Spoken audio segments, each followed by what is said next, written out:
Olá pessoal, tudo bem? Seja bem-vindo ao canal Nutrição Ancestral. Hoje a gente vai falar com o Dr. Júlio Santana, né? Dr. Júlio Santana, ele é nutricionista, né? Já trabalhou com marketing, professor de marketing, é um ex-super obeso, chegou a pesar 183 quilos, né? Já fez uma cirurgia bariátrica há mais de 23, há mais de 23 anos, né? O Dr. Júlio, além de toda essa, né, especialidade de nutrição, ele também é especialista e adepto à estratégia de baixo carboidrato, inclusive à dieta carnívora, né? Dr. Júlio, seja muito bem-vindo ao canal Ancestral e conte um pouco da sua história, como foi a sua trajetória dos 183 quilos até aqui. Pronto. Olá, Thiago. Um abraço também para quem está assistindo a gente. O canal Nutrição Ancestral, esse nome é bem feliz, né? É muito feliz esse nome para o canal, porque a nutrição ancestral, ela cada vez mais vai estar é, presente, né, nas conversas aí de quem procura saúde. Tá? A minha história, desde adolescente, né, desde criança, história ligada com a obesidade. Então, assim, com 20 anos eu já pesava mais de 100 quilos, né? Na adolescência também, sempre ali na faixa dos 100 quilos. E aí cheguei a pesar 183 quilos ali com uns 30 anos de idade, mais ou menos. Hoje eu tenho 55.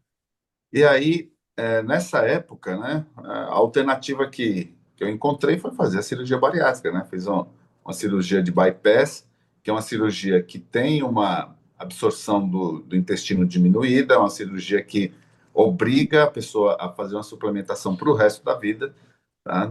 Principalmente de vitamina B12, as vitaminas que são e os minerais que são absorvidos ali na região do duodeno, que é a primeira parcela do intestino delgado.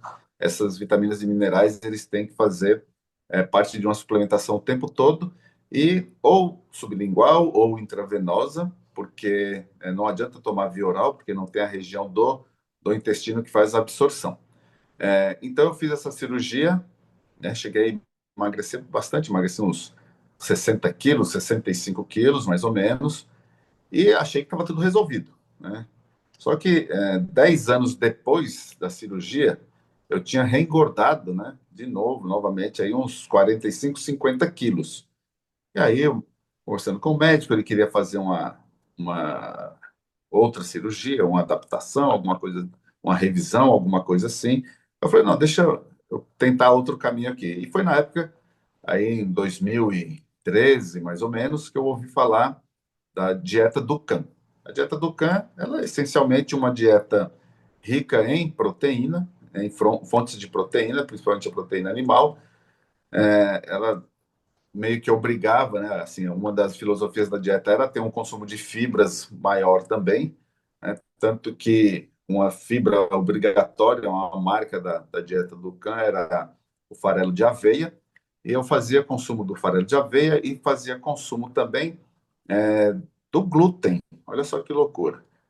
Porque o glúten é uma proteína, né? Então, eu fazia algumas receitas onde eu utilizava algumas farinhas enriquecidas com glúten. E não vou negar, com essa estratégia, eu perdi de novo aí mais de 50 quilos num período de um ano. Tá? Nossa. Só que não sabia por quê, mas eu tinha algumas intercorrências, né?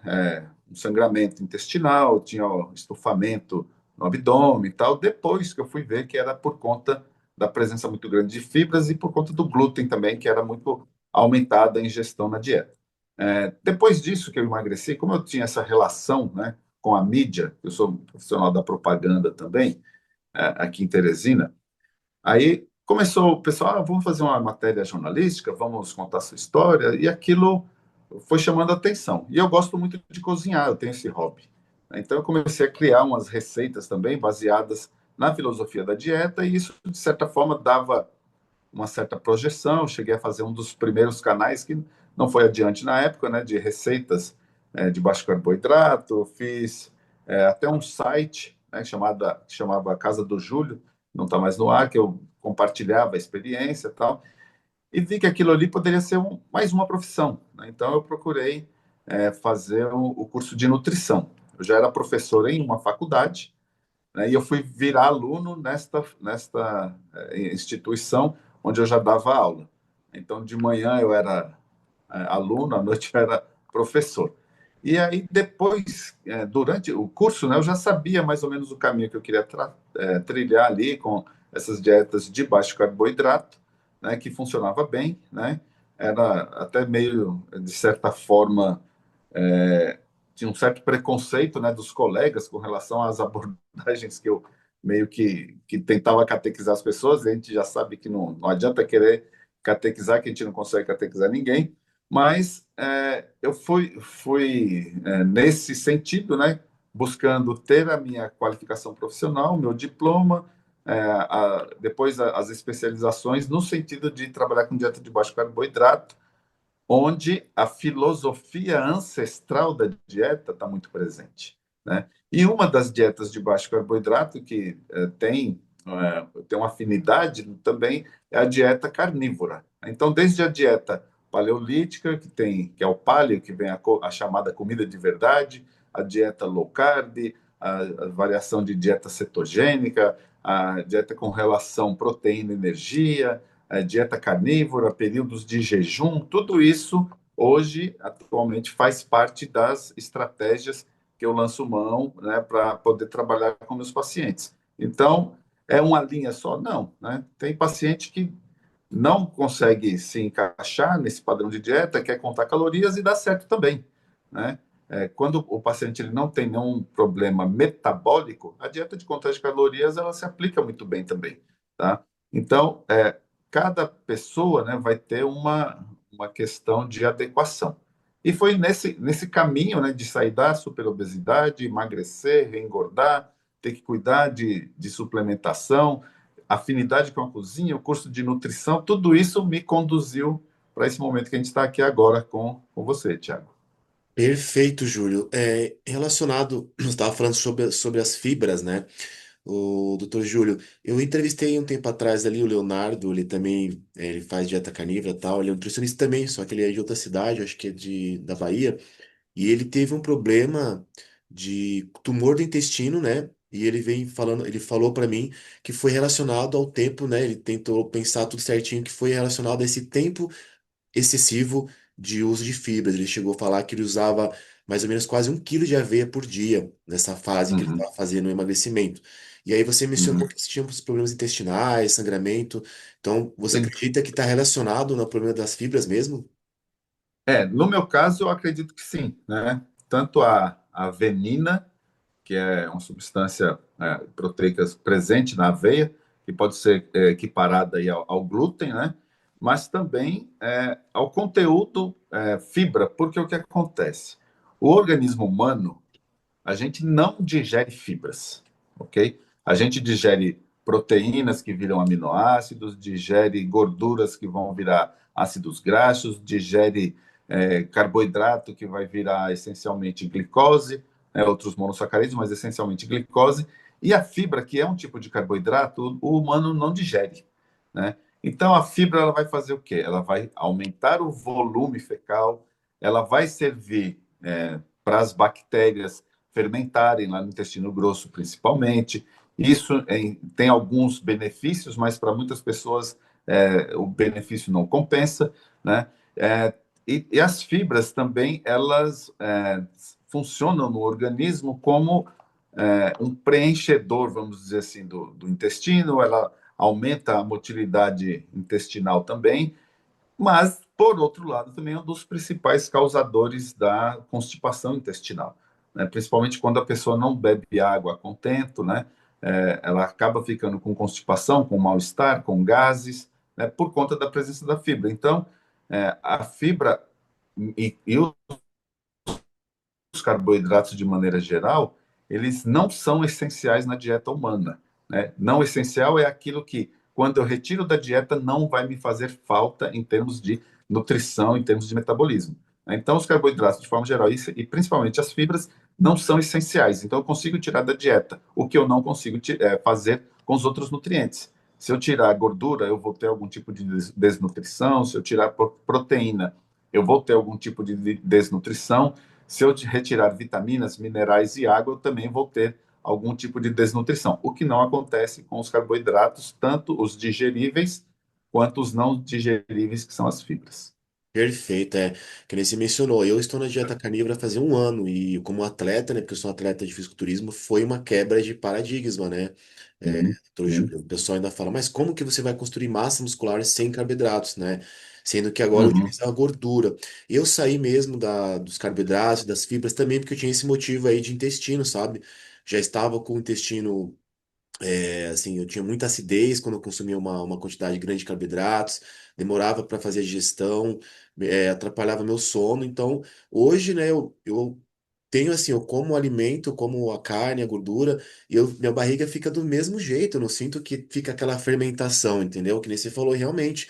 Realmente não é essencial carboidratos. E agora que eu estou adaptado na dieta carnívora, eu treino normalmente, treino em jejum, eu me alimento ali sem carboidratos e eu não vejo necessidade, né? Claro, é que as pessoas têm vontades, né, de vez em quando comer algo que tenha carboidrato, né? Isso é normal.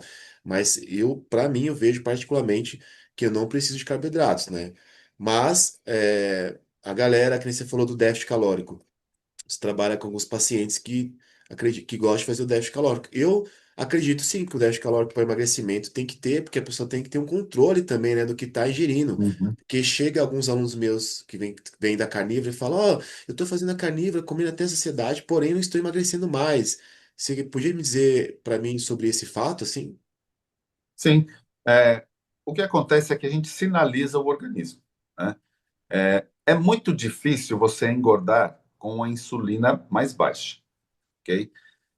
Quando a gente faz uma dieta sem carboidrato, a insulina tende a permanecer mais baixa. A insulina é um hormônio que uma das ações da insulina é sinalizar o corpo para fazer armazenamento, tá? E a pessoa que está sedentária, que tem uma atividade física baixa, ela vai armazenar gordura, tá? Então, quando a insulina está alta, com a presença de carboidrato que faz a insulina subir, a pessoa tende a armazenar gordura no superávit calórico. Quando a pessoa tem um nível grande de atividade física, né, que ela sinaliza ao corpo a necessidade de guardar músculos, a insulina é um aliado também nesse processo, tá? Que ela sinaliza o corpo para armazenar. Tanto que para ganhar massa magra com baixa insulina dá trabalho também, tá? Então, quando a gente retira o carboidrato, né, a gente baixa a insulina. Se eu tenho um trabalho para construir um organismo com músculos, né, o carboidrato pode fazer sentido na velocidade do ganho do músculo. Por outro lado, quanto mais músculo a pessoa tem, mais o metabolismo dela consome energia e consome gordura. Não deixa a gordura crescer porque a gente muda vários padrões aí no organismo. Então, a estratégia de fazer uma ciclagem de carboidrato, aumentar o consumo de carboidrato associado a mais carga na atividade física, vai ganhar músculo? Vai. Mas ele é primordial? Sem ele não acontece? Não. Tá? A gente entregando proteína para o organismo, né, que vai virar aminoácido, e sinalizando o organismo que eu preciso que o meu músculo fortaleça com atividade de força, eu tendo a ganhar músculo. Se eu não faço força, eu não tenho porquê, o organismo não entende porquê ganhar aí ganhar mais massa magra, tá? Mas o que acontece é que fazer déficit calórico comendo carboidrato é penoso, é dolorido. A pessoa sente fome, né? Ela sente fome de hora em hora, né? E ela não pode comer porque não está dentro do esquema nutricional dela ali. Você fazer déficit calórico comendo essencialmente fontes de proteína e de gordura, sem o carboidrato, sem ativar aí a produção de insulina, né, no mais alto, você não sente fome, tá? Mesmo que você não coma tantas calorias, tá? Por isso que a pessoa que faz jejum, né, ela não sente fome também quando ela está adaptada, né? Então, eu costumo dizer que fome não é falta de comida. Fome é uma sinalização do organismo quando a glicose cai. Quando a glicose cai, eu sinto fome, né? E aí, quando é que a glicose cai? A glicose cai quando a insulina atua. E quando a insulina atua? Quando a glicose subiu e eu produzi insulina. Então, vira um ciclo, né? Eu como, sobe a glicose, sobe a insulina retira a glicose, eu tenho fome. E essa fome é de carboidrato, porque eu tenho necessidade de insulina. Quando a gente desliga esse ciclo, né, de fome, alta de insulina, baixa de glicose, fome, alta de insulina, alta de glicose, fome, a gente liga, né, troca a chavinha ali, faz um swap, onde o corpo diminui a insulina, que é um hormônio que predomina no metabolismo, mas quando a insulina baixa, a gente sobe a produção de glucagon. E o glucagon, ele aparece por quê? Porque eu preciso de glicose. Glicose é vital, embora não seja essencial. Como que é isso? É vital porque sem glicose eu morro, mas não é essencial porque se eu não comer carboidrato, eu não vou ficar sem glicose, porque o glucagon ligou o mecanismo da neoglicogênese, onde ele queima gordura para fabricar a glicose que eu preciso. E qual gordura que o glucagon está queimando? A da alimentação ou a que eu tenho armazenada no organismo. Então, se eu preciso, quero, tenho necessidade de emagrecer, eu posso fazer uma dieta de baixo ou nenhum carboidrato, mas baixa em gordura também. Porque aí eu sinalizo o corpo para queimar gordura, mas ele vai buscar os meus estoques. Se eu entrego gordura para o organismo, ele não vai buscar o estoque, ele vai queimar o que eu estou comendo. Então, para a pessoa que quer perder peso, né, não faz muito sentido ficar adicionando gordura na dieta. Tá? Não precisa tirar, mas não precisa colocar. Tá? Não precisa ficar adicionando gordura, porque a pessoa vai tomar um café, coloca manteiga. Vai colocar um bife, coloca um tablete de manteiga para colocar mais gordura, mais energia ali no bife. Vai tomar vai fazer um chocolate, coloca cacau, enche de creme de leite. Aí está elevando as calorias lá para cima, está entregando muita gordura para o organismo e o organismo vai queimar essa gordura. Quando eu faço, vou mais contido nessa gordura, eu vou acionar o mecanismo de o glucagon ir lá, abrir minha célula adiposa e trazer gordura para o meu fígado, transformar em glicose. Minha glicose estabiliza e eu não sinto fome, porque fome é falta de glicose, não é falta de comida. Perfeitamente, doutor Júlio. E que nem você falou que a insulina, mantendo a insulina baixa, faz, né, que a pessoa tenha menos fome, de fato, né? E também a perda de gordura, né? Só que nem isso que eu estava falando das pessoas que consomem um pouco mais de gordura na carnívora, porque elas ainda eu acho que não tem o ponto de saciedade ajustado, né? Então no começo, a pessoa comendo só carne, mesmo gordura, ela sente fome, porque ainda, né, Uhum, tem essa mudança metabólica aí dos carboidratos para fonte de gordura, né? uhum. Nesse primeiro momento, por que que a pessoa sente fome? Porque apesar de não estar comendo carboidrato, a gente tem uma reserva de glicose, que é o glicogênio. O glicogênio quase que o que a gente produz lá com aquelas alimentações pré-treino rica em carboidrato, né? Então a gente produz um glicogênio, que é uma reserva de glicose que o nosso corpo guarda no fígado e nos tecidos musculares principalmente, junto com água. Então a pessoa que tem o glicogênio completo no organismo, em torno de 500 gramas de glicogênio, que vai dar mais ou menos 2.000 calorias, ela junta com ele mais 2,5 litros de água. Então, o glicogênio completo, ele representa 3 quilos na balança, mas é basicamente água. Quando eu acesso esse glicogênio, o corpo liga um alerta. Olha, já estou usando a reserva. É como acender a luz da reserva do combustível lá no carro, né? Ele acende a reserva e fala assim, ó, já estou na reserva, vamos trazer mais combustível na forma de carboidrato para eu trazer glicose para cá, né? Te dá a sugestão de trazendo fome. Quando você usa este glicogênio, o corpo não está mais recebendo carboidrato, ele entende que, opa, eu tenho que trazer glicose de algum lugar. Então, ele vai acionar, né, a neoglicogênese, que é essa queima da gordura para a produção de glicose, e a saciedade fica mantida porque eu não tenho essa variação hormonal aí da insulina, né, que está me produzindo fome conforme ela aumenta e retira a glicose da circulação. É interessante, né, doutor Júlio? E que nem você estava falando da dieta baixo carboidrato, é difícil a pessoa ficar, né? Me conta mais sobre você, que você também falou que fez, descobriu a dieta low carb, né? Depois que você fez a cirurgia bariátrica, ou foi antes, né? Você tentou emagrecer antes com essa dieta, até você chegar na carnívora ali e os jejum, né? Porque dieta baixo carb, cara, eu também fiz muitos anos para os campeonatos e tal, para secar, emagrecer. É sofrido, né, cara? Não tem como. Entrou um carboidratozinho assim que nem hoje eu falo pra mim mesmo. Eu prefiro nem dar essa pequena dose, porque não tem como, é muito psicológico. É, Bateu ali, a insulina bateu, é fome depois de 2 horas. não tem, é isso mesmo, é uma resposta hormonal. Só antes de responder a sua pergunta, né, pegando esse comentário que você fez agora, o que acontece? Quanta glicose a gente tem circulando em todo o nosso sangue? Uma glicemia normal é entre 60 miligramas de glicose até 99 miligramas de glicose, uma glicemia normal em jejum. Isso em 5 litros de sangue, que é a média que a gente tem, representa quanto de glicose efetivamente circulando em todo o sangue? De 3 a 5 gramas. Está normal, de 3 a 5 gramas. Quando eu elevo esta glicose, eu vou produzir insulina, tá? Exemplo, um pãozinho, né, um pãozinho francês, um cacetinho, um pão de sal, tem 40 gramas de glicose.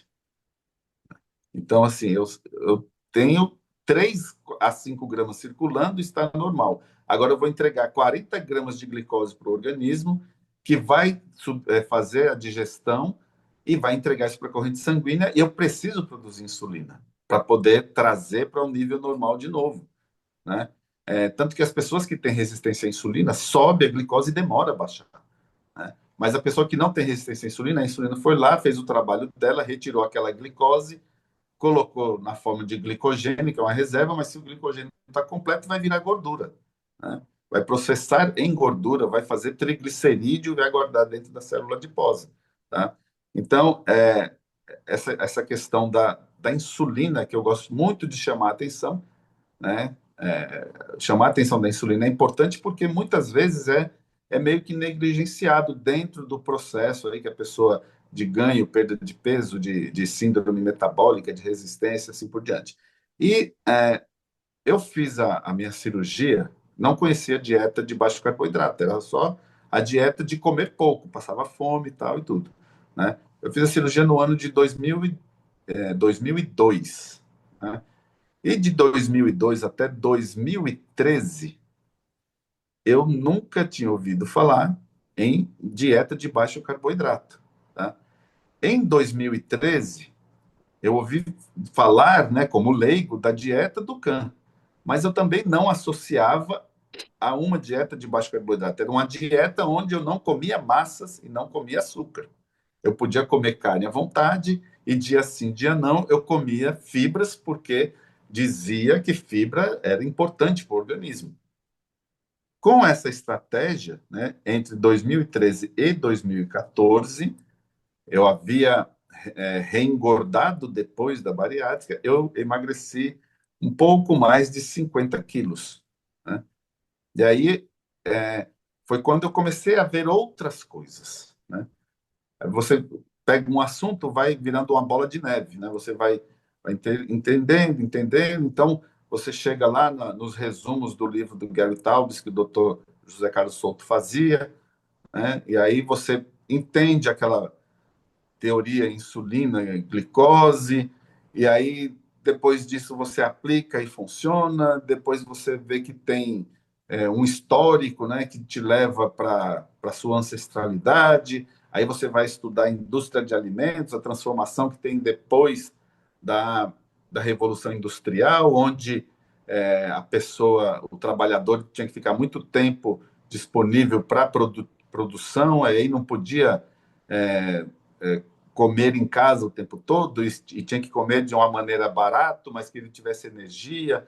E aí você pega, ao longo dos últimos 100 anos, principalmente ao longo dos últimos 50 anos, o gráfico, né, do acréscimo, da evolução do número de pessoas com doenças crônicas não transmissíveis, essas doenças crescem praticamente na mesma velocidade da introdução das comidas processadas e das comidas ricas em carboidrato, né? Então, um monte de informação que vai acontecendo, né? Então, a gente tem os estudos equivocados, onde a gordura saturada ela é condenada, a gente tem os estudos equivocados, onde burocratas vão montar uma pirâmide alimentar né? Não foi profissional de saúde que montou pirâmide alimentar. Essa pirâmide alimentar privilegia o consumo daquilo que está sendo produzido em larga escala, não necessariamente o valor nutricional.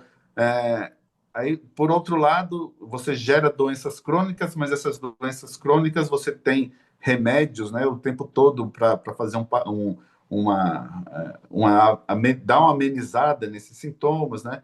Aí depois você começa a entender que a maioria das doenças crônicas não são doenças, são sintomas de síndrome metabólica. E aí você percebe que síndrome metabólica tem uma causa básica, é o hiperinsulinismo. E aí você faz, mas quando isso acontece? Isso acontece quando a gente deixa o nosso comportamento ancestral com relação à nutrição ser apagado, né? Então, se a gente pega aí duas, três gerações que comem da maneira média que se come hoje, apagou todo o histórico, né?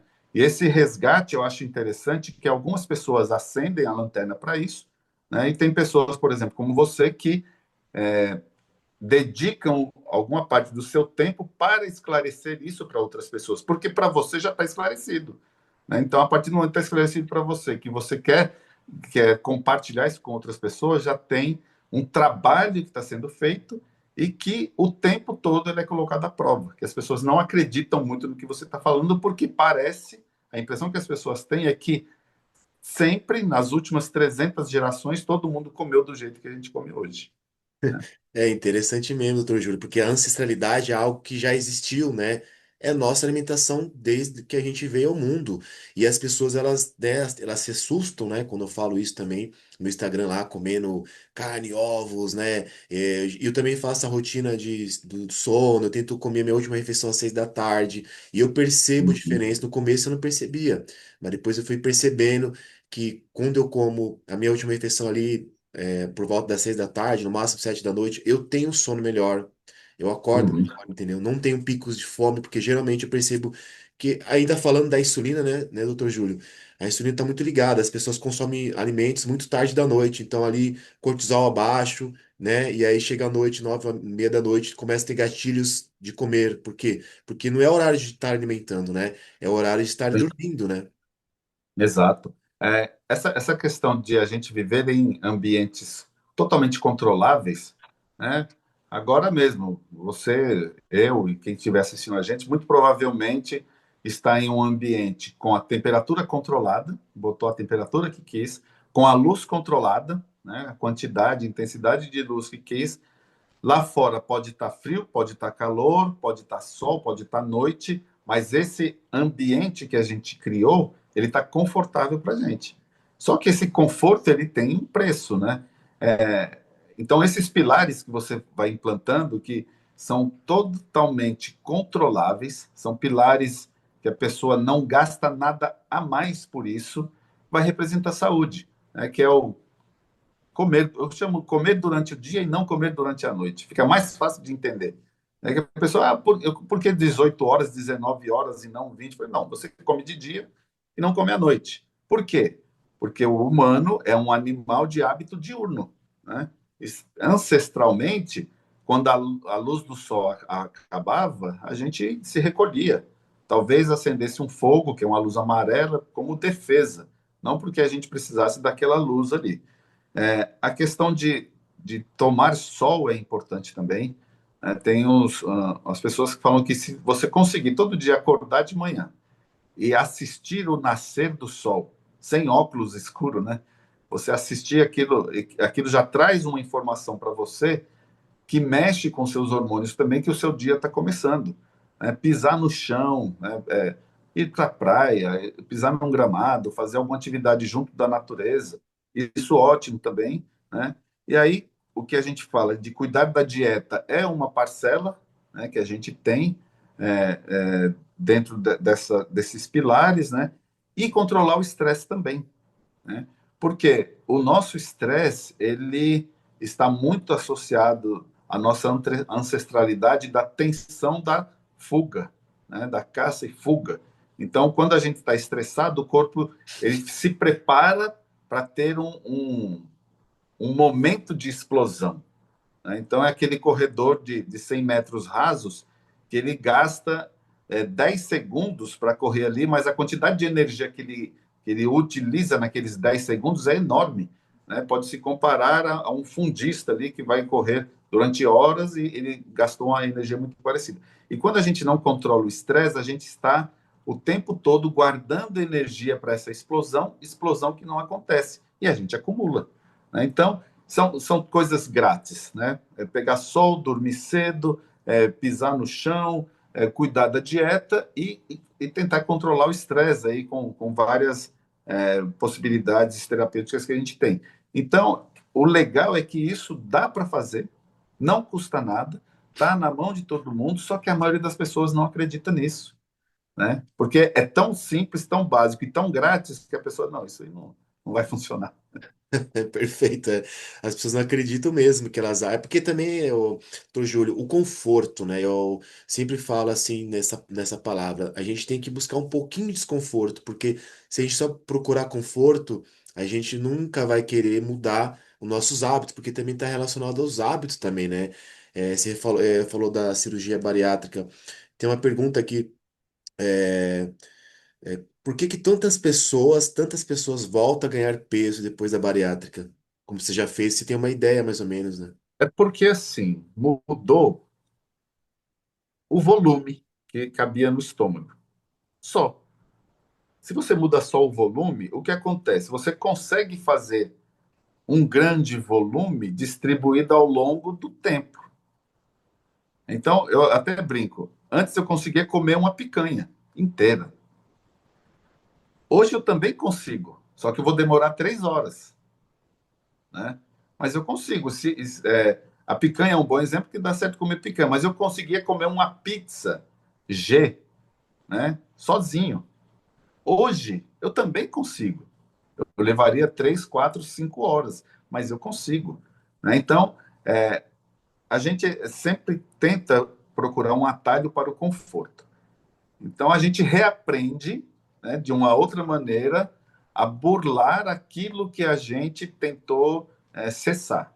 Então, não existe. Né? O Dr. Marcelo Cardoso fala que se levar uma pessoa para ele que engordou comendo comida não processada, ele paga lá R$ 1 milhão.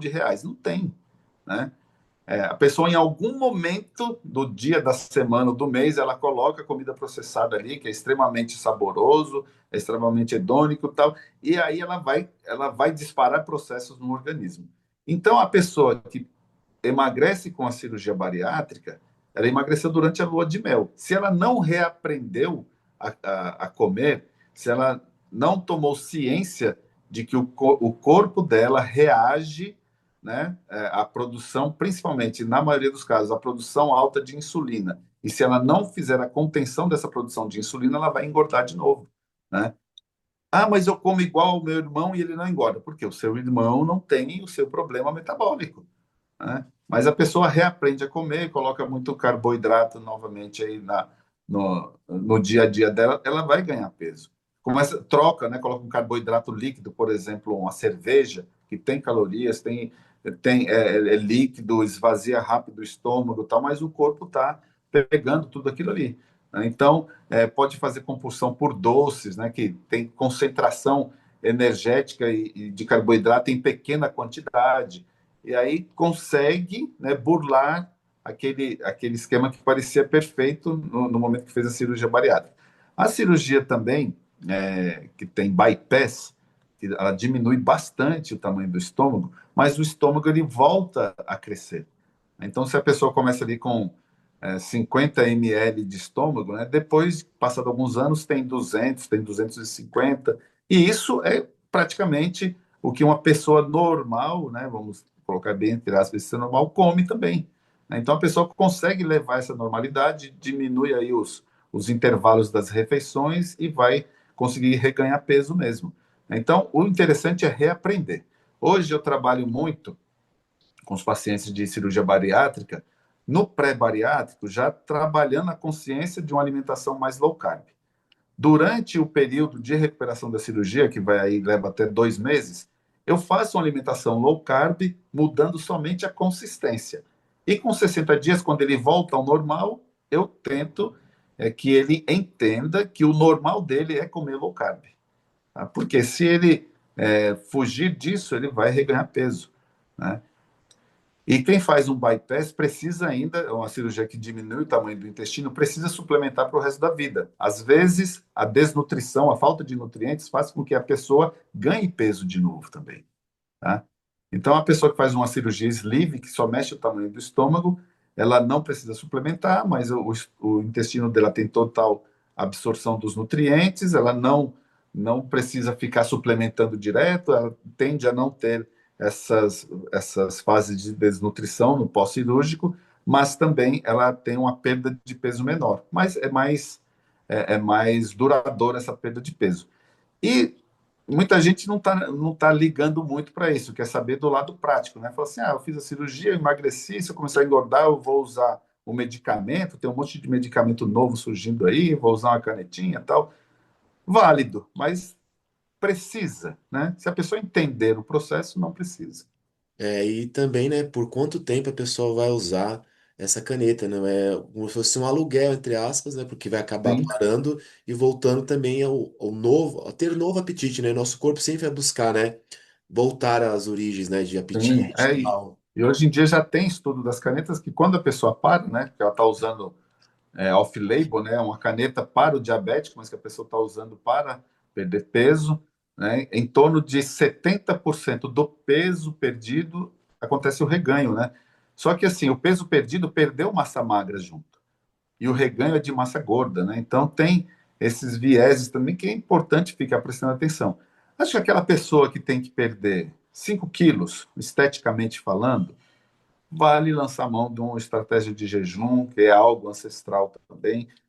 Vale abrir mão do consumo de carboidrato por 1, 2 meses, né, depois fazer a manutenção. A pessoa que tem que perder muito peso, ela tem que fazer uma estratégia de mais longo prazo, ela pode, em algum certo momento, buscar um conforto, mas sabendo que vai interromper um processo e tal. E eu tinha anotado aqui, eu estava perdendo a linha, você fala do conforto também.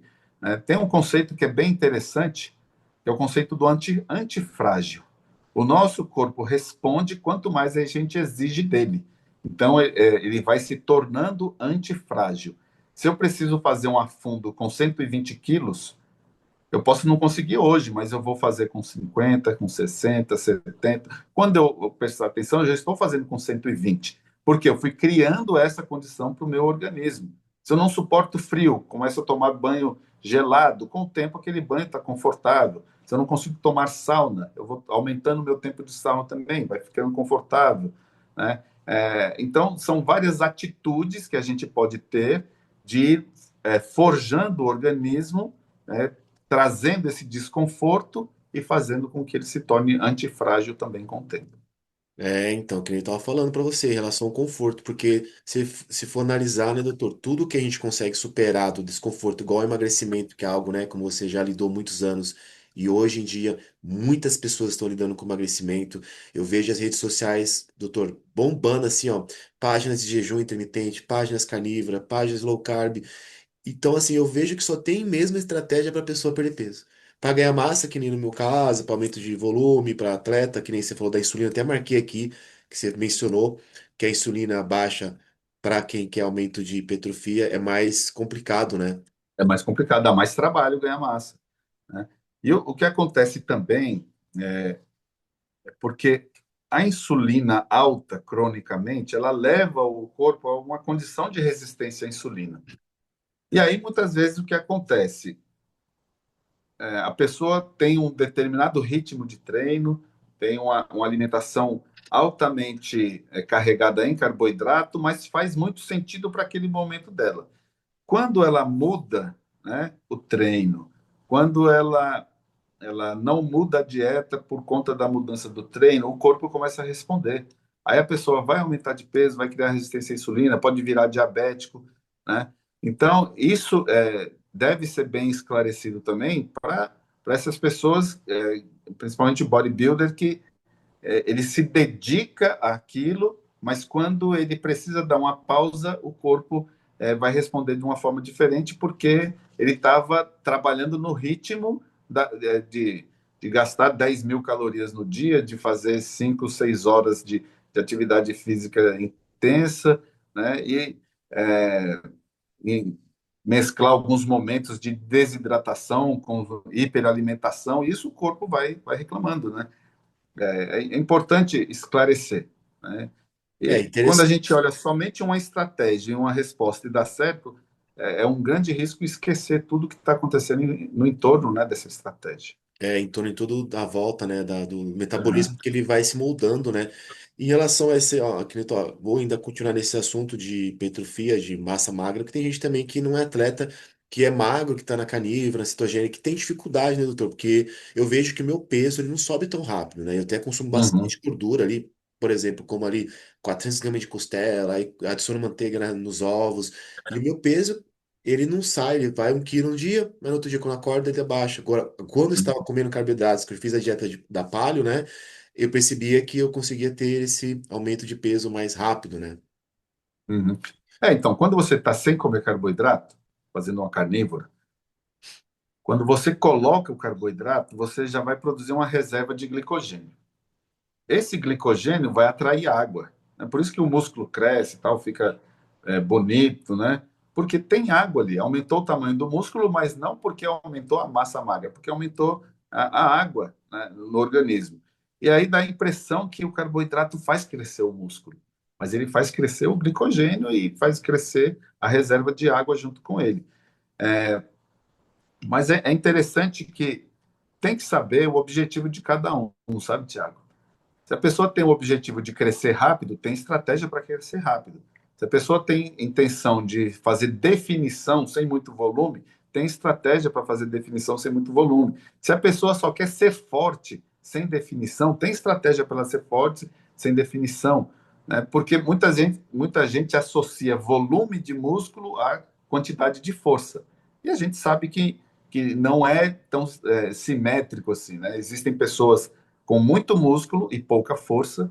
E existem pessoas que você não vê músculo, mas tem muita força.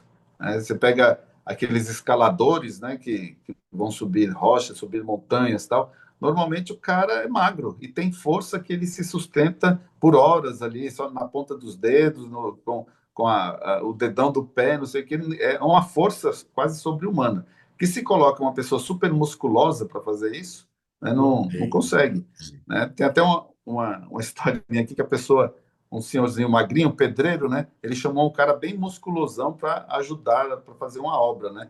No primeiro saco de cimento que o cara carregou, né, ele falou assim: não, aqui não dá para mim, eu não tenho força para isso não. E o senhorzinho lá pegava o saco de cimento, tal, carregava para todo lado, né?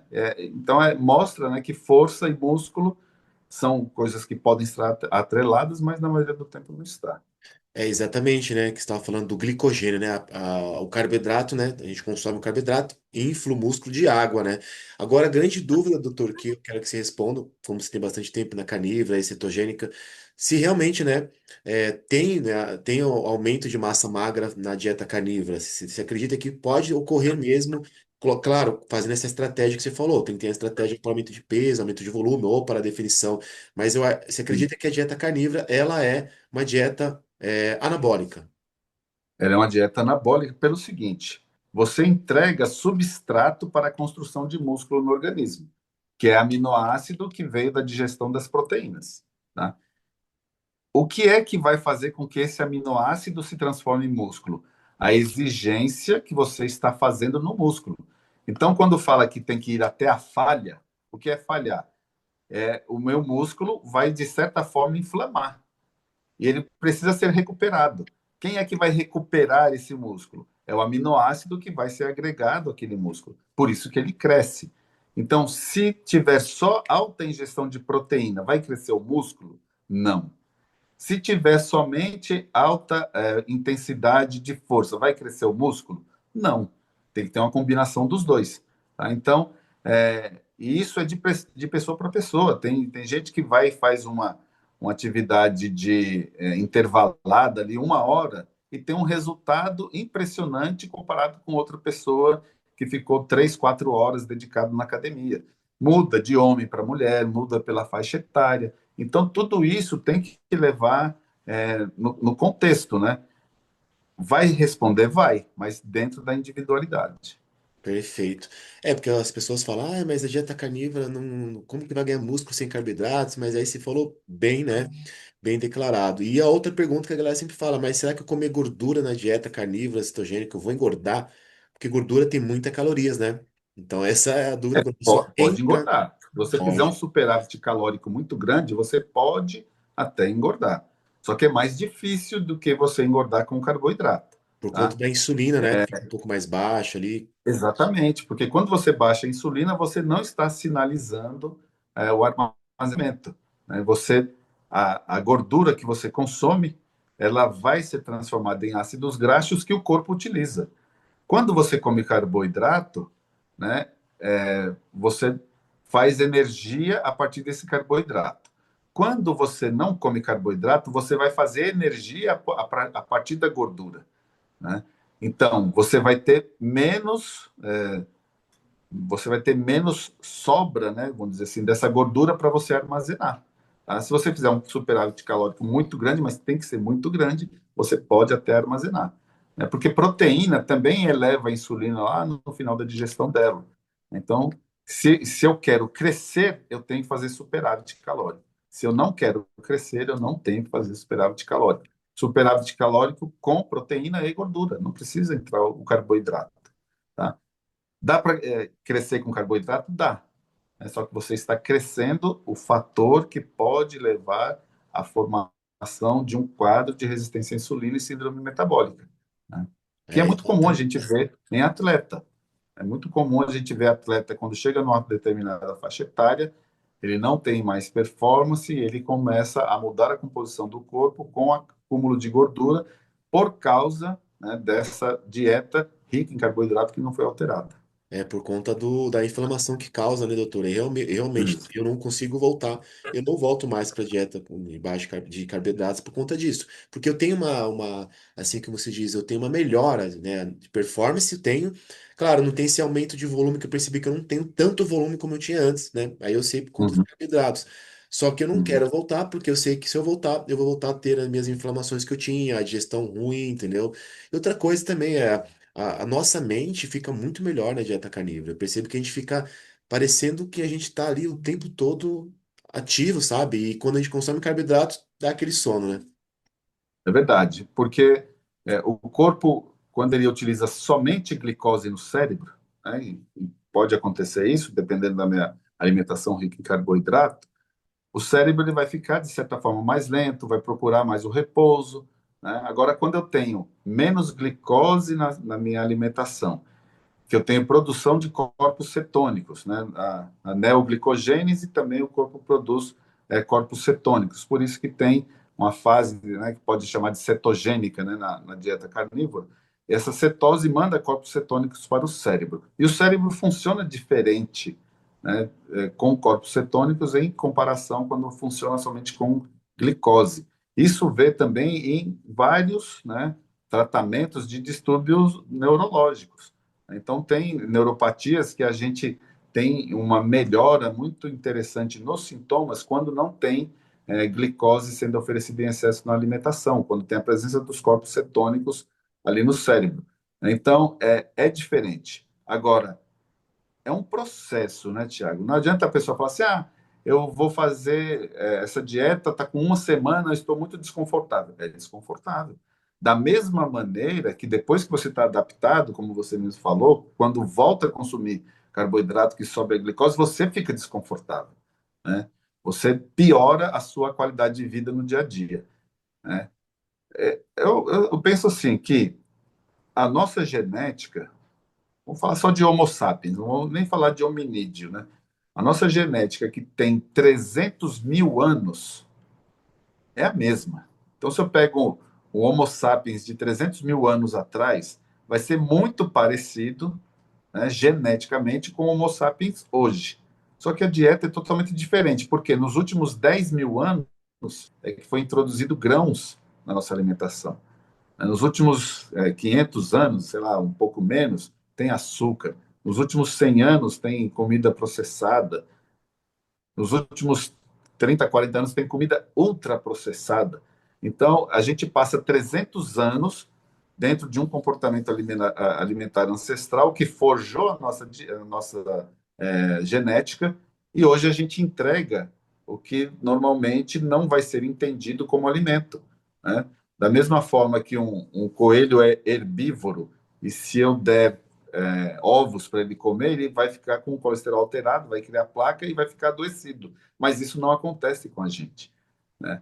Porque a gente ancestralmente foi forjado consumindo alimentos ricos em colesterol, por exemplo. Então, é, até a gente tem que tomar muito cuidado, né, pegando esse exemplo, quando são apresentados estudos para a gente baseados, né, em modelos animais. Porque o modelo animal ele pode traçar uma hipótese para o humano, mas ele não é uma verdade. E o que a gente mais vê na mídia, né, é o modelo animal ou o modelo de laboratório sendo como colocado como verdade para o humano. E aí dá um nó na cabeça das pessoas também, principalmente aquelas pessoas que ou não sabem ler estudos, ou não tem tempo para ler, ou é leigo totalmente, que se contenta com o título da matéria, né, que fez a crítica a algum tipo de estudo, e aí a gente vai tocando, né? Existem interesses, né? Interesses financeiros por trás de ter uma comida sempre disponível no supermercado que seja barato de produzir, que ela tenha um longo tempo de duração, que foi feito um trabalho de engenharia de alimentos ali para ela ser gostosa, ser agradável ao nosso paladar e que não dá muito trabalho vender, né? Vender verdura, vender carne, vender ovos, dá muito trabalho porque estraga, né? Você tem produtos no supermercado que tem mais de ano de validade. Isso não tem condição para vender carne fresca, para vender hortifruti e vender ovos, por exemplo, né? Então dá trabalho também atender esse tipo de alimentação. E aí se torna um preço até mais alto, né? Porque é um produto que Uhum, precisa ser consumido rápido, né, doutor? E aí os produtos processados e palatáveis são os que mais baratos, e aí a população acaba adquirindo, né? Você está falando uhum. um pouco da síndrome metabólica, por que que ela é tão comum hoje em dia, assim? Porque muitas pessoas têm síndrome, mas elas não sentem a reação no corpo, assim. É porque a síndrome metabólica ela dispara diversos processos inflamatórios que a gente chama processo inflamatório subclínico. A inflamação está acontecendo, mas ela não está apresentando um sintoma, né? Onde que a gente começa a ver essas inflamações? Nos exames bioquímicos. Faz um exame de sangue e começa a ver que tem inflamação naquele organismo. Com o tempo, ela vai virar sintoma. E com o tempo, ela pode virar uma doença realmente, né? Então, a pessoa começa ali com uma alteração na produção de insulina, né? Mas ela faz o exame da glicose em jejum, está normal, né? Só que a insulina está subindo. Um dia ela vai fazer o exame da glicemia, opa, deu aqui um pré-diabetes. Qual é a conduta? Vamos ficar observando. Quando virar um diabetes, a gente entra com um tratamento. É como se fosse um caminho inevitável. Se eu perceber que a minha homeostase da resistência à insulina está subindo, eu já tenho como ir lá na base, né, da evolução dessa doença e fazer o corte, né? Mas isso não interessa para muita gente. Não interessa para muita gente, né? O que a gente chama de donos do dinheiro.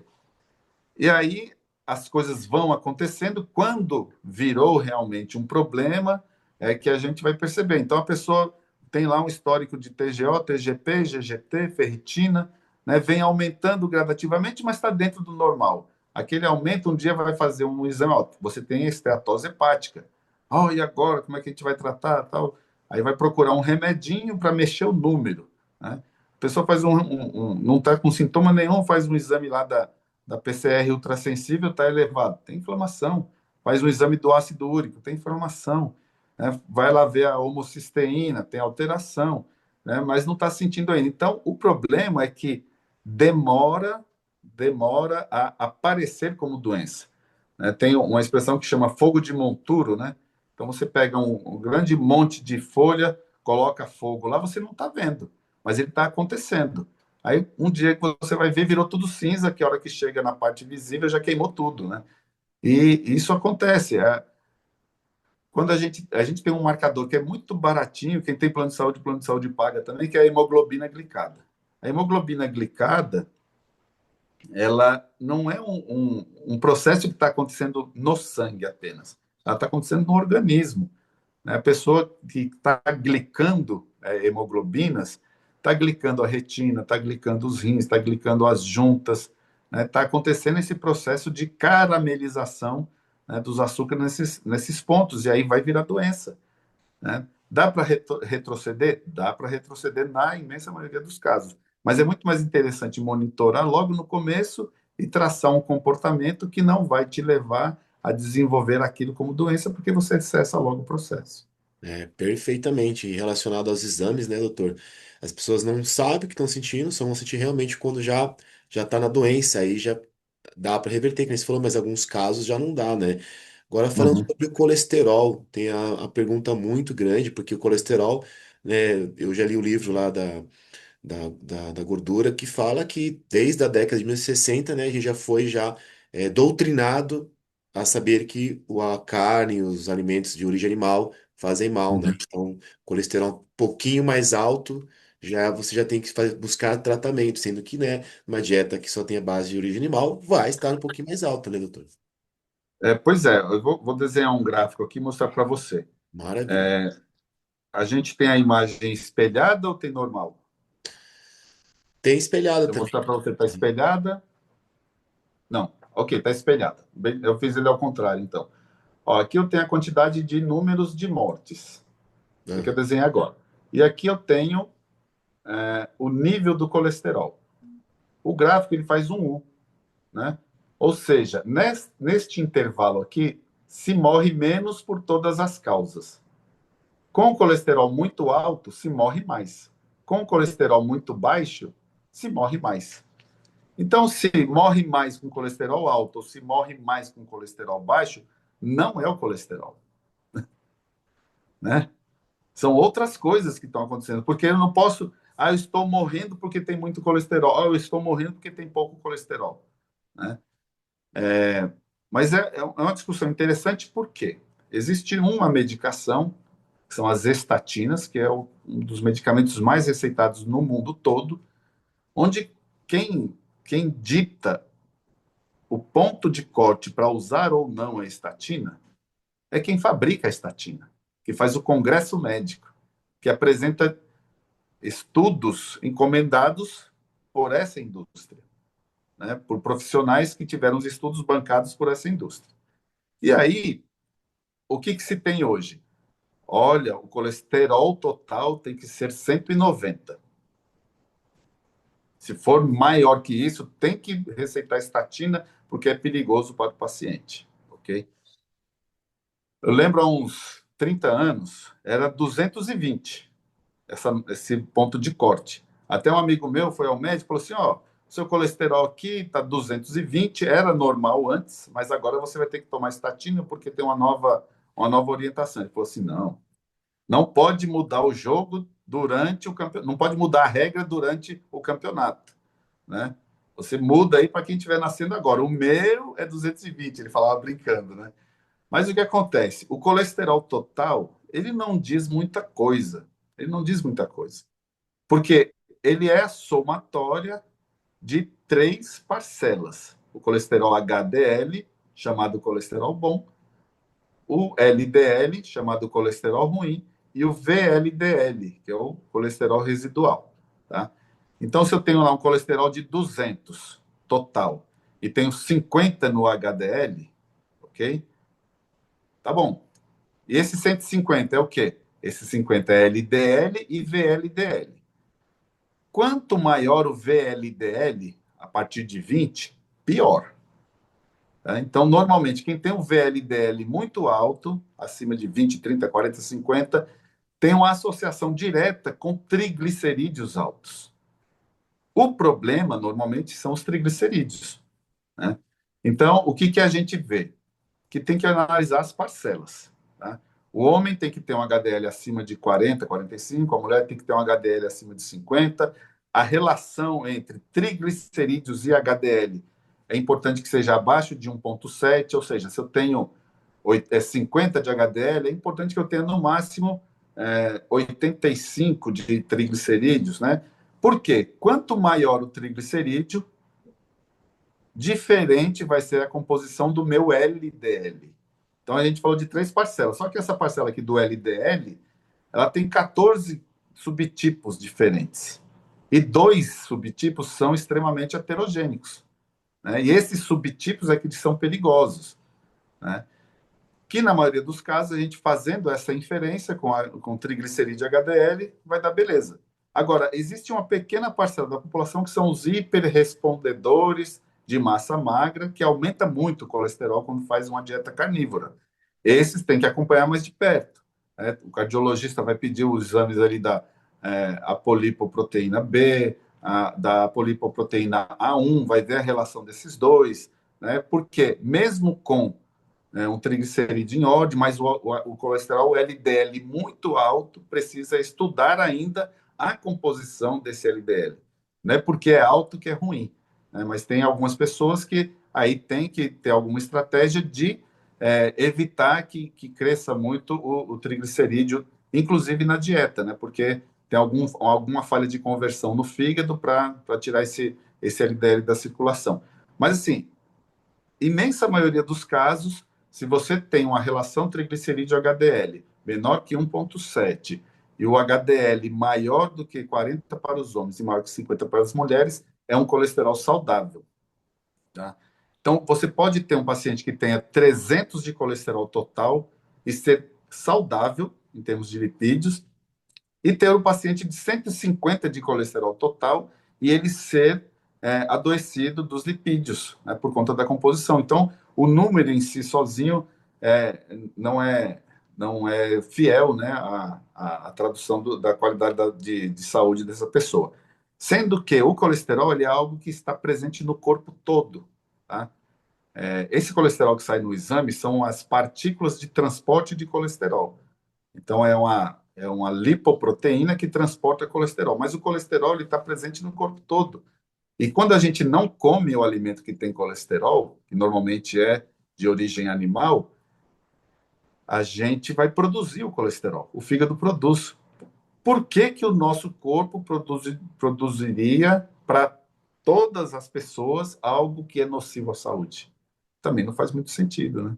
Não, não faz sentido nenhum, né, doutor? Ainda mais falando da ancestralidade, né?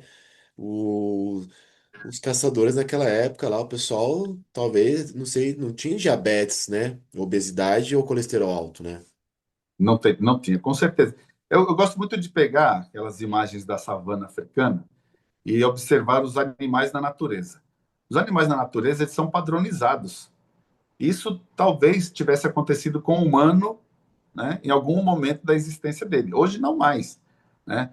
Mas hoje o cachorro do humano ele tem catarata, ele tem esteatose hepática, tem diabetes. O gato do humano é obeso, sabe? Então, quando você muda, né, o meio ambiente, o corpo responde por esse meio ambiente também, né?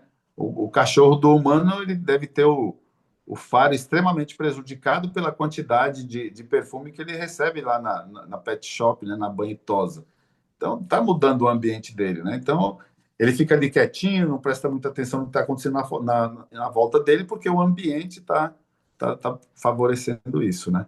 É, ele está parecido com o ser humano, né? Tipo, você pode ver que cada dono do cachorro, o cachorro tem sua Sim, cara, tem. porque come a mesma coisa. E a ração também, a ração, né? É algo que já não é feita realmente para o animal comer, né? De fato. A gente Você vai ver. pega um cachorro que ele é carnívoro, né, essencialmente, aí na ração dele tem cenoura, tem algum grão integral, né, tem um saborzinho, né, de salmão, não sei o quê, porque é o sabor que o dono tá imaginando. O cachorro ele nem mastiga, mas ele não está preocupado com sabor, né, ele puxa para dentro e pronto, ele só vai mastigar quando ele precisa quebrar o que não passa na garganta dele. Se você der algo mais pronto para ele, se você cortar fígado para ele, ele come aquele fígado sem saber o que ele está comendo, ele bota para dentro, né? Eu tenho uma conhecida que ela é veterinária, e de vez em quando ela fala, eu estou com um paciente aqui que está com esse problema assim, assim, assado, né? Assim, vamos dar fígado para ele, né? Fala pro tutor dele comprar fígado, cortar os cubinhos, botar no freezer, e conforme ele vai entregando, entrega os cubinhos de gelo ali, que é fígado, e ele vai ficar bom, né? E normalmente, né, a gente fazendo uma dieta ancestral canina aí no caso, né? melhora, sabe? O cachorro ele sai dos quadros de crise dele lá e responde bem, né? Fica com pelo bonito, emagrece, volta a ter saúde. É a mesma filosofia, né? É interessante. Hoje em dia, o doutor, você faz, você fica na dieta carnívora, você faz low carb, como que tá assim depois do tempo que você perdeu peso, que você fez A maior parte do tempo eu faço dieta low carb, tá? Eu gosto muito de cozinhar, tenho umas fixações assim por receitas, né? Então, quero comer uma pizza. Eu faço uma pizza com a massa de frango, aí eu faço um molho de tomate em casa mesmo, faço ali um queijo, um pepperoni, pronto, né? Mas eu estou comendo pizza na minha cabeça, né? Mensalmente, todos os meses, eu faço um grupo de jejum longo, né? Então, esse jejum longo ele é baseado na técnica do Peter Attia, que é chamada Nothing Burger, que é o hambúrguer de nada. O que seria o meu pão do hambúrguer aqui? São 5 dias de dieta carnívora e outros 5 dias de dieta carnívora aqui. E o que é o recheio? Nada, é jejum. Jejum de 5 dias, né? Então, quando eu estou fazendo o grupo, na maioria das edições eu faço junto, né? Eu faço todo maravilha. mês o grupo, né? Então, esse ano a gente já teve 6 edições. Em duas eu fiz a estratégia carnívora e jejum aí atrelado, tá? Mas é interessante porque existem pacientes que são recorrentes, né? Ele fala, não, eu não largo mais essa estratégia, não largo mais a convivência da troca das experiências no grupo, tal, porque me produziu muito resultado. Mas fora isso, eu faço low carb no dia a dia e faço a estratégia carnívora misturada com jejum. Já fiz jejuns mais longos, né? Eu acredito que devo fazer um não tão longo, né? Eu conversei até outro dia com uma pessoa, falou assim: eu vou fazer esse ano, até o final do ano, todas as edições do jejum, vou fazer esses 5 dias. Mas em 2023 eu fiz 42 dias, né? Que deu 1.000 horas de jejum, né? E a resposta é impressionante. Eu fiz mais para sentir na pele como que é isso, a resposta, né? Não precisa fazer 42 dias, né? Não, nunca recomendei isso para nenhum paciente. Eu fui ver como que era o processo, mas é impressionante. Você não precisa de comida, né? Se você tem reserva guardada. É interessante, ainda mais esses dias, né? 42 dias. Eu também conheço o Rafael Amaral, não sei se acho que já conversou com ele, né? O Rafael Amaral Uhum. ele fez um jejum de 20 dias, depois um de 40. Ele falou que é surreal a sensação de, assim, de não sentir fome, de melhoras de mente, você Sim, fica sim. tendo assim o pensamento. Assim, eu falo em jejum, doutor, eu fiz no máximo 3 dias, né? E é uma Uhum. dúvida que eu tenho, porque eu faço meus jejum, que nem agora eu tô em jejum, né? Geralmente eu faço todos os dias 20 horas, tem dia que eu faço 22, tem dia que eu faço 18, treino em jejum, né? E fico na dieta carnívora, eventualmente eu como ali uma dieta ali cetogênica, mas não consigo colocar carboidratos. Só que eu percebi que o máximo que eu consegui fazer foi 3 dias. Mas eu acho que é por conta da minha gordura corporal. Hoje minha gordura corporal é em torno de 8%, 7%. É, Eu não consigo exceder mais que isso. Eu sinto que meu corpo se estressa, entendeu? é, é interessante. É uma estratégia que vale muito pensar na individualidade, sabe? Eu não vi como um desafio, né? Eu falei assim, eu vou fazer 10 dias. Se ficar confortável, eu faço 15. Se ficar confortável, eu faço 20. No 10º dia, eu queria parar. Estava extremamente desconfortável. No final das 1.000 horas, eu tinha mais conforto do que no 10º dia, sabe, Tiago? Então, serviu para mim para mostrar, né, que é possível, né? Então, vamos dizer assim, se tivéssemos que atravessar o deserto do Saara e tivéssemos só água, e eu e você fôssemos atravessar, provavelmente eu chegaria do outro lado e você não, porque não tinha essa reserva, né? Mas você tem uma reserva muito valiosa também, que é a reserva de proteína, né? Talvez você chegasse do outro lado porque você ia queimar sua massa magra também. Agora, se a pessoa não tem massa magra, ela sofre também, né? Mas não precisa fazer um jejum tão longo, né? Existem processos que vão a partir de 72 horas de jejum, que são os 3 dias, né? Então, tem alguns processos de autofagia, de renovação celular, que acontecem depois das 72 horas. Talvez fosse interessante uma vez no ano fazer um de 5 dias para saber como funciona. Maravilha. Perfeito, estamos acabando aqui a live, doutor. A gente tem muita coisa para falar, né? Se for analisar, já Eu entramos no estou à jejum, né? disposição. Porque esse do jejum é verdade. Eu fiz em janeiro um de 2 dias, 48 horas. Aí ficava ali, né, e uma vez por semana eu fazia de 24 horas. E aí, quando eu fazia o terceiro em março, que foi de 3 dias, que fiz até com o doutor Gabriel, você conhece o Gabriel também, que faz esse Sim? tipo de jejum. Inclusive, também Aham. depois você deixa aqui o seu link para mim no Instagram ali, ou no meu WhatsApp, Ah, ok. do grupo de jejum, que eu Aham. vou participar. Eu gosto de desafio, sabe? Pronto, você é meu Porque, convidado. com Agora, dia certeza. 6 de julho, né? Para quem está vendo antes de julho, no dia 6 de julho, começa um grupo novo. Você é meu convidado. Maravilha, eu vou sim, Vai porque chegar o link para você aí participar com a gente. maravilha, porque eu gosto desse desafio, porque assim, eu vejo que o jejum, cara, me traz uma tranquilidade e também o treino. Eu peguei e treinei pesado nesses 48 horas de jejum, nesses 3 dias que eu fiz. Uhum. E a carga Sim, foi a mesma, entendeu? Porque assim, o primeiro sim. dia foi mais difícil. A fome foi violenta, tal, o estresse ali do sono. Mas depois que passou o segundo dia, parecia que já Uhum. tudo estava É, normalizado. quando você já vem adaptado em cetose, você entra no jejum tranquilamente. Agora, quando você não faz adaptação e vai direto para o jejum, você sofre. Tem que fazer a preparação, é Tem que exatamente. Foi o que fazer uma adaptação, é. a Aham. primeira vez que eu Que é fiz, isso que a gente faz. eu tava na palha, eu sofri mais. Depois que eu fiquei na carnívora, Aham. fiz preparo, É. e fiquei só Na no. palha sofre. Se entrar na palha direto para o jejum vai sofrer muito. É muito difícil, né? Sim. Doutor Júlio, eu vou fazer a última pergunta aqui. O que você diria para quem está desanimado, né? Lutando aí contra o peso há anos e sem resultados? É, que eu sou empático com essa pessoa. Sei que é um trabalho árduo e é um trabalho, Tiago, que nunca acaba. Você nunca pode relaxar. Quando você relaxa, o corpo responde também, ganhando gordura, aumentando peso, e tal. Agora, é muito interessante também quando você entende que se você dominar e não ser dominado, quando você dominar a insulina, você é dono do processo, né? Então, isso vale como um aprendizado que vale para a vida inteira. Eu tenho alguns pacientes que já perderam pesos de forma substancial há 4, 5 anos e conseguem manter, né? Tem uma paciente que, na semana passada, ela já chegou a pesar quase 100 quilos, ela chegou em 53, né? Quando ela chegou em 53, ela falou assim, agora a gente tem que ganhar um pouquinho de massa magra, que tá muito magra, né? Aí ela chegou em 60 quilos. Ela falou, não, meu ideal é 60 quilos, vou manter agora. E aí ela ligou na segunda-feira, né? Hoje é quarta-feira que a gente está gravando. Ela ligou na segunda-feira e falou assim, olha, eu pesei na balança ontem à noite, eu estou impressionado que eu estou com 67 quilos.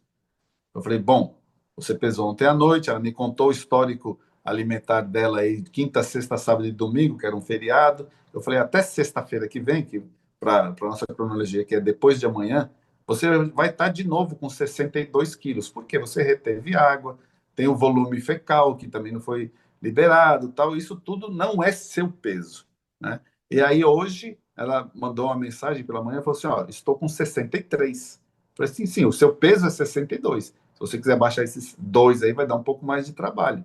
Mas ela falou, não, com 62 eu estou dentro do meu do meu limite aqui que eu estabeleci e tal, mas isso já tem 5 anos.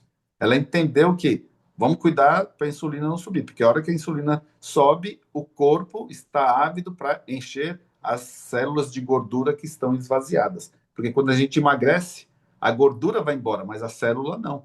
Ela fica lá. Eu gosto de fazer uma metáfora falando que são aqueles passarinhos no ninho, né? Esperando a mãe trazer uma comidinha. É a célula de gordura da gente. Ela está o tempo todo ávida por ser alimentada. E se a gente entregar conteúdo, ela vai guardar com certeza. Mas eu É, sou empático com essas pessoas. Existe solução.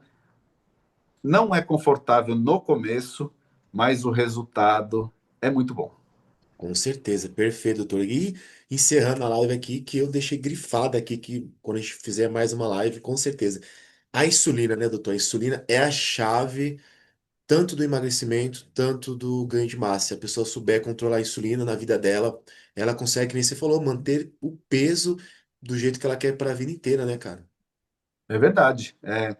Existem outros hormônios envolvidos no processo? Existem. Mas se você entende que A insulina comanda esta orquestra e quando você apaga, né, diminui a produção de insulina, você abre a possibilidade de usar o hormônio glucagon, é esclarecedor e é libertador, né? A pessoa que consegue ter um mínimo autocontrole no seu dia a dia, ela consegue seguir adiante aí com sucesso, né, na manutenção do peso. Ok, doutor Júlio, muito obrigado por ter participado aqui do canal Ancestral e vai ter outras vezes, a gente vai falar muito sobre esse assunto, tá bom? Vai sim, eu agradeço o convite. Você é meu convidado para o jejum agora de É, que julho. dia que é mesmo, para o pessoal aqui do canal saber? Eu coloco as informações no meu Instagram, Isso. que é o Aham. @Julio Santana Nutri, tudo junto.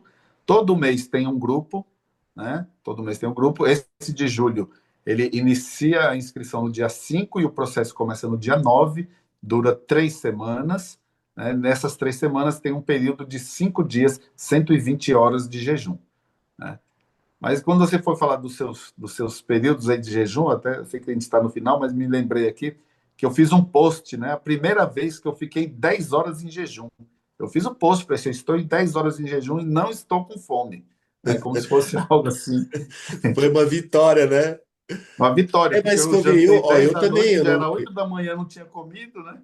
eu também, doutor, nunca tive sobrepeso, mas a primeira vez que eu fiquei sem comer por 11 horas, porque eu nunca passava, eu também eu comia 7 vezes por dia como atleta, entendeu? Então, querendo ou queira, as pessoas não entendem, mas o atleta, ele é um obeso disfarçado, porque a Sim. gente eu sentia fome o dia inteiro, cara. E Aham. comia, não saciava, era 6, 7 vezes por dia, entendeu? Dependendo dos recursos ali pra, né, queimar gordura. Mas, se for a verdade, a primeira vez que eu fiz de 12 horas, eu senti uma sensação tão boa, um bem-estar, assim, que eu falei, meu Deus, eu sabia que era assim ficar sem comer. Né, doutor? Quero agradecer a Deus, a você e a Deus, todo mundo aqui que estão na live. E muito obrigado aí, vamos falar com certeza. Vai rolar mais. Só deixar claro que a gente, falando de estratégia carnívora, a gente não está invalidando as outras estratégias, não. Mas a gente está falando da melhor. É a melhor, não tem dúvida, né? Um abraço. Um abraço.